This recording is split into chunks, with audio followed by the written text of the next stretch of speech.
Sunny Meadows Woodland School, a school trip. The sun shone brightly over the meadow as Class 1 of Sunny Meadows Woodland School set off for their first trip to the Shadow Woods. Everyone was excited to be going on the adventure that they had been talking about for weeks. Their teacher, Miss Squirrel, had promised a trip to remember, and the whole class now skipped excitedly through the meadow. Well, nearly all of the class, alone at the back of the group, waddled Hank. Hank was a hedgehog who found it difficult to make friends. He always felt like the outsider. The others in the class, especially Matilda Mouse, kept away from Hank because they thought him odd. Yes, Hank was not really looking forward to the day.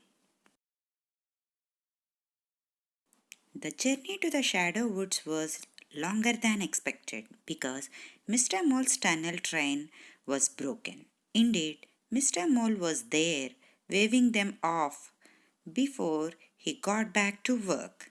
This just made Miss Squirrel happier though, as she could talk to the children about all the wonderful flowers that filled Sunny Meadow. There was color everywhere. It looked as if a rainbow had crashed into the field. However, at the edge of the meadow, not everyone was looking at the flowers. Soon, though, the shadow woods were upon them, and something that looked small from far away suddenly grew very large before them. Each member of the class gave a slow gulp. Matilda Mouse, Rachel Rabbit, Wendy Weasel, and Ralph Raccoon. The biggest gulp came from Hank. He was nervous enough before they got to the woods and didn't have a friend to hold on to. Matilda pretended to be brave, however, and ran on ahead, compelling her friends to join her. Miss Squirrel was not happy about that, and so she shouted for Matilda to come back. Then off she chased after her. Soon the whole class followed, and before they knew it, they were right in the middle of the woods. Now, instead of bright sunshine, only shadows scattered before them. The class stopped. Their little mouths were open in awe and wonder. Miss Squirrel was still chasing Matilda, though, and did not notice that she had left the little ones behind. Rachel Rabbit, Wendy Weasel, and Ralph Raccoon all held pass as they looked around them. Three very small friends and Hank. The only noise in the woods was silence.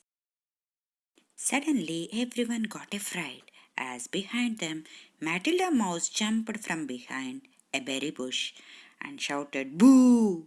as loudly as she could. After they all had stopped shaking, her friends laughed, all except Hank. "Silly Hank," said Matilda, "you are just no fun."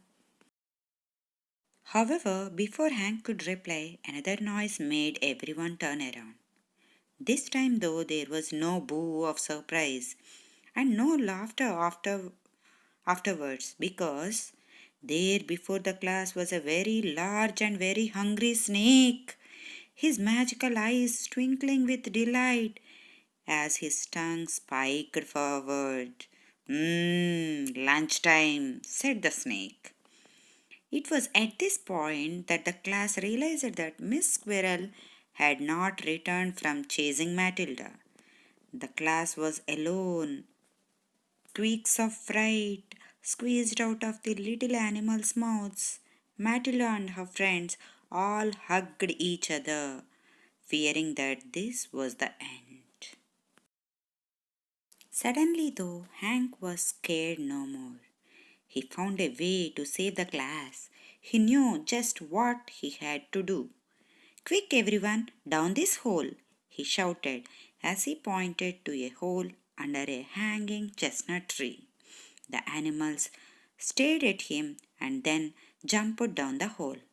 Hank followed, only to be stopped by Matilda, who looked very angry.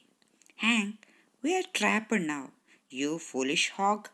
But before she could add to her insult, Hank jumped up and flipped himself into a ball. Next, he rolled towards the mouth of the hole and blocked it with his pointy, sharp spikes. There would be no lunchtime for the snake today. Later, back at school, Miss Squirrel was telling the head teacher, Mr. Owl, about what had happened and how the snake had fled Hank's pointy spikes. After the snake had slithered away, the class had quickly returned to school and each one had thanked their new friend Hank. Matilda gave him a big hug and apologized for what she had called him before. Hank was not odd. He was a hero and her new best friend. Hank, who was still unused to lots of attention, turned pink